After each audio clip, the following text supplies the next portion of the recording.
આ નેપાળનું કાઠમંડુ સિટી છે. અમે ગુજરાત રાજકોટ અને જુનાગઢથી 3 ફેમિલી આવ્યા છીએ અને કાઠમંડુમાં બરાબરના ફસાયા છીએ. તો ગુજરાત સરકારને વિનંતી છે કે અમને આ હોટલમાંથી બહાર નીકળવાનો પ્રયત્ન કરે. અમે આ 6 જણા ખૂબ જ હેરાન થાય છે અને અમને અહીંથી નીકળવાનો પ્રયત્ન ગુજરાત સરકાર કરે એ અમારા બધા વતી ખાસ વિનંતી છે.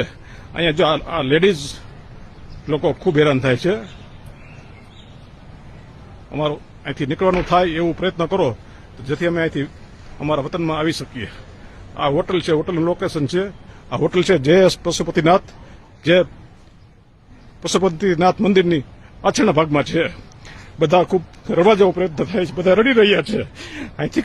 તો મિત્રો અત્યારે તમને ખ્યાલ જ છે કે નેપાળની અંદર અત્યારે ખૂબ જ હિંસા ફાટી નીકળે છે.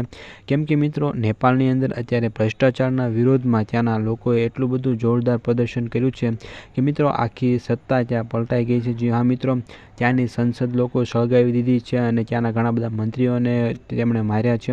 તો મિત્રો આમ ત્યાંના મંત્રી અને બીજા ઘણા બધા મંત્રીઓએ રાજીનામા પણ આપી દીધા છે.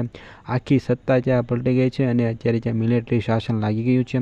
તો મિત્રો અત્યારે નેપાળની અંદર જે સ્થિતિ હિંસક બની ગઈ છે, તો મિત્રો એમાં નેપાળની રાજધાની કાઠમાંડુ છે, એમાં આપણા ગુજરાતના 3 પરિવારો ફસાયા છે.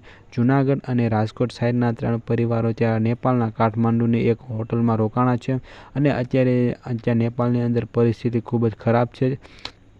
તો મિત્રો એવામાં આ જે 3 પરિવારો છે એમણે ગુજરાત સરકારને અપીલ કરી છે કે આવી પરિસ્થિતિમાં તેઓ યોગ્ય પગલાં લઈ અને આ 3 પરિવારોની મદદ કરે.